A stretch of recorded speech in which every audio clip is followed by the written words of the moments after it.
Assalamualaikum warahmatullahi wabarakatuh. Marilah kita panjatkan puji syukur kehadirat Allah Subhanahu wa taala.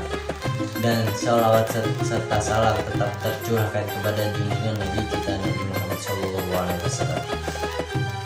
Dan langsung saja kami dari kelompok 9 yang beranggotakan saya dan Hafid, kemudian saudara Rihan, kemudian saudari Ella dan saudari Lois akan mempresentasikan tentang kerajaan Islam di Bone yang akan dipaparkan oleh saudara Rihan. Kemudian saudara Rihan dipersilakan. Terima kasih kepada teman saya atas waktu yang telah diberikan di sini. Saya akan membahas tentang struktur birokrasi Kerajaan Bone. Kerajaan Bone yang sekarang ini menjadi Kabupaten Administratif Bone pada zamannya adalah gabungan dari unit-unit atau persekutuan politik yang disebut Anang, yang dipimpin oleh seorang Matoa Anang. Selanjutnya dari Anang ini terbentuklah sebuah wanua atau negeri seperti Wanua Ujung, Wanua Tibojong, Wanua Ta, Wanua Taneteriatang, Wanua Taneteriawa, Wanua Ponceng, dan Wanua Macege. Ketujuh wanua inilah yang kemudian disebut Adepituae. Setiap pembentukan kelompok wanua sangat dimotivasi oleh rasa ikatan keturunan dari nenek moyang yang sama dan membentuk persekutuan teritorial yang tertutup terhadap persekutuan teritorial lainnya. Dalam sistem kehidupan patrimonial atau garis keturunan genealogi dari pihak ayah, implikasinya menciptakan konflik di antara sesama wanua proses lahirnya Bone sebagai sebuah kerajaan. Diawali dengan kisah kehadiran seorang Tumanurung atau sebagai seorang penguasa sentral di kerajaan Bone. Sebagai sebuah entitas atau bangsa, maka sebelum Tumanurung bersedia diangkat menjadi raja, maka harus ada kesepakatan melalui ikrar atau sumpah antara Tumanurung dengan penguasa dari 7 wilayah wanua tadi. Raja Bone atau Arung Pone Manarung Ngari Matajang yang bergelar Mata Silompoe, raja ini memerintah selama kurang lebih 40 tahun lamanya, yaitu sekitar tahun 1330 sampai dengan 1370 Masehi. Mata Silompoe kawin dengan Manurung Ngari Toro yang bernama Tanriawu. Dari pernikahannya ini lahirlah 5 orang anak, masing-masing bernama Laumasa, Patanra Muanua, Tenri Salogo, Weatariga, dan Isamet Tepa. Selanjutnya akan dipaparkan oleh teman saya yaitu Ella Sari. Baik, terima kasih kepada saudara Rihan yang telah memaparkan materinya. Selanjutnya akan dilanjutkan oleh saya. Setelah menurangi Rimatajang menjadi Raja Bone I, barulah ketertiban dan keamanan dapat ditegakkan kembali dan kesejahteraan rakyat dapat dikembalikan. Nah, setelah ditetapkannya Manurange sebagai Raja Bone, kemudian disusul pula pembentukan Dewan Penasehat Raja yang disebut Adae Pitue, yang artinya Dewan Hajat 7. Mengapa disebut demikian? Karena anggota-anggotanya terdiri dari 7 komunitas wanua. Dengan bantuan Adepitue, Raja Bone I membuat peraturan dan perundang-undangan bagi kerajaan. Nah, Raja Bone I menegakkan hukum dan adat istiadat untuk menegakkan ketertiban masyarakat. Selama pemerintahannya, rakyat Bone mencapai tingkat kesejahteraan hidup makmur. Nah, pada suatu hari, Raja Bone I atau Arung Pone Mata Silompoe ini atau Arung Pone Mata Silompoe ini telah mangkat dengan cara gaib atau menghilang entah kemana. Nah, rakyat Bone menyebutnya Malajang.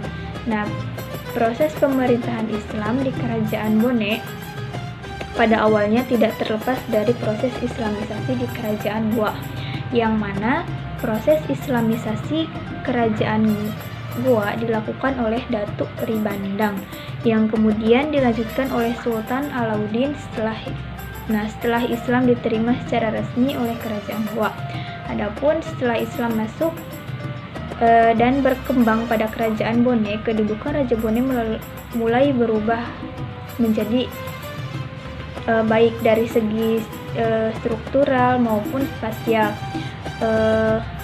yakni raja yang diangkat diberi gelar sultan dalam pemerintahan dan tetap ada lembaga khusus menangani soal-soal keagamaan. Nah, selain menangani soal-soal khusus keagamaan, terus ada juga menangani tentang rumah beribadah secara langsung diawasi oleh kerajaan. Lamada Remeng sebagai Arungpone semasa itu terkenal sebagai raja yang melaksanakan ajaran Islam secara murni dan berlanjutan. Namun dalam pelapisan sosial tetap membawa implikasi yang lebih jauh antara hak dan kewajiban dalam kehidupan masyarakat. Nah, raja tetap mempunyai hak prerogatif yang dimiliki raja semakin menambah akumulasi kekuasaannya yang sekaligus berdampak pada kedudukan sebagai penguasa tertinggi. Nah, selanjutnya akan dibacakan oleh Elis Nurdiana Saputri. Terima kasih. Oke, terima kasih kepada teman saya Ella yang telah memberikan kesempatan kepada saya untuk melanjutkan pemaparan materi ini. Oke, langsung saja. Pada periode setelah perkembangan Islam di Bone sangat nampak dari segala aspeknya yang dipimpin oleh Raja Andi Mappanyukki yang disebut sebagai masa raja yang terakhir. Kehidupan sosial keagamaan meningkat, komitmen terhadap ajaran Islam diwujudkan dengan kepedulian menerapkan nilai-nilai keagamaan bagi masyarakat Bugis Bone. Selain itu juga diiringi dengan sikap keteladanan yang ditunjukkannya. Beliau dikenal sangat taat dalam menjalankan syariat Islam. Sumbangsi Andi Mappanyukki terhadap pelaksanaan pengembangan Islam ditandai dengan inisiatifnya untuk mengadakan pertemuan ulama Seledes Selatan pada tahun 1934 di Watampone, ibu kota kerajaan Bone.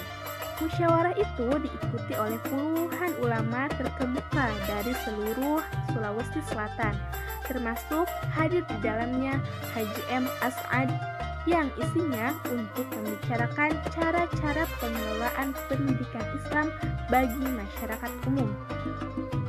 Islam diterima oleh masyarakat Bone secara resmi melalui jalur politik atau kekuasaan. Penguasa menerima dan sekaligus menggunakan Islam untuk memperkuat legitimasi kekuasaan. Islam dijadikan sebagai alat untuk memperkuat pengaruh dalam masyarakat. Pengaruh Islam yang kuat terhadap kerajaan Bone, walaupun pada waktu itu proses penerimaan mendapatkan segala rintangan dan tantangan akibat dalam seruan oleh kerajaan Goa yang dilandasi dengan politik ekspansi wilayahnya. Sehingga muncullah suatu peperangan dengan istilah masyarakat pada waktu itu disebut Musuh Seleng atau dengan nama populernya ini Islamic War. Dengan kedatangan Islam di daerah Bone ini dapat dilihat perkembangannya sejak peralihan kekuasaan raja dari Latenre Palaraja ke-12 oleh Lama Dermeng, Raja Bone yang ke-13. Salah satu bukti pada waktu itu dengan dihapuskannya perbudakan secara menyeluruh. Oleh karena itu, Islam datang ke daerah ini secara berangsur-angsur, telah merubah berbagai aspek kehidupan masyarakat, baik dari aspek keagamaan, pemerintahan, pendidikan, maupun aspek sosial masyarakat. Diterimanya Islam ini oleh masyarakat Bone dan menjadi bagian dari budaya yaitu adat, rapang, wara, dan sara atau syariat Islam adalah satu kesatuan yang tidak dapat dipisahkan dengan sistem kerajaan.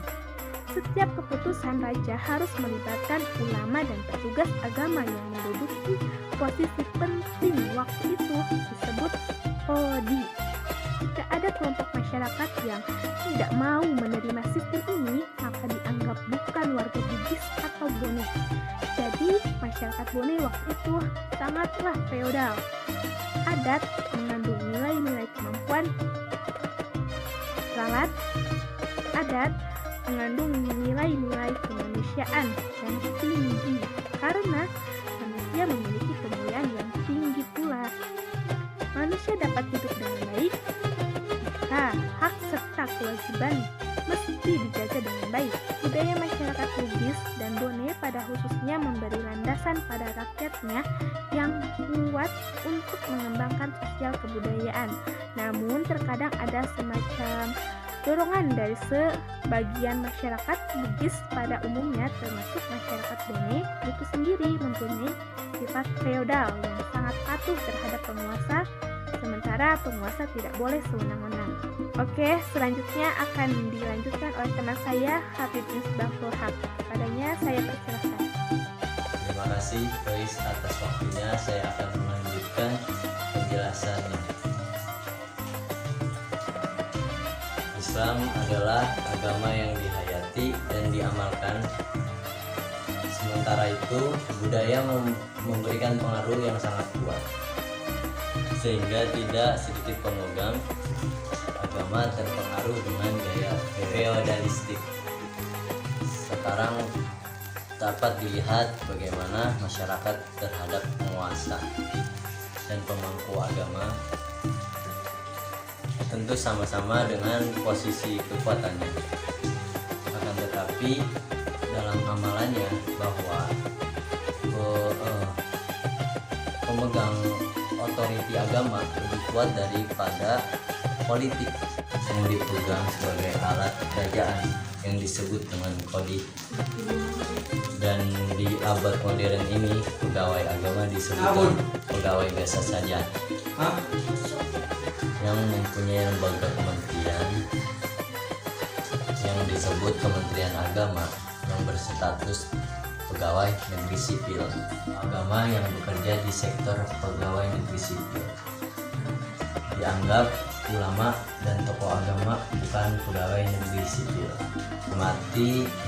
Dihormati karena mereka memiliki integriti seperti ilmu dan perilaku, sehingga dianggap tokoh yang sangat penting. Peranan birokrat sangat penting. Kekuatan mereka dalam perkembangan Islam tergantung dari sistem. Pada dasarnya, birokrat adalah pelayanan masyarakat. Sedangkan bangsawan di sini juga sangat relatif. Bahkan peran mereka tidak nampak saat ini. Dan mereka kehilangan momentum untuk memberi kontribusi karena bangsa dahulu adalah tokoh yang disegani, namun sekarang sudah kehilangan pengaruh sehingga menjadi bagian dari dilema. Mereka memiliki masa lalu dan menuntut diperlakukan seperti masa lalu. Misalnya mereka ingin dihargai dan sekarang sudah terjadi. Mereka ingin berperan tapi tidak memiliki kemampuan dan tidak memiliki integritas.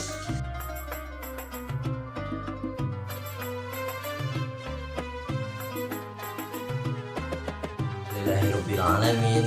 Kami telah memaparkan semua materi yang kami pegang sampai akhir dengan lancar. Terima kasih atas perhatiannya.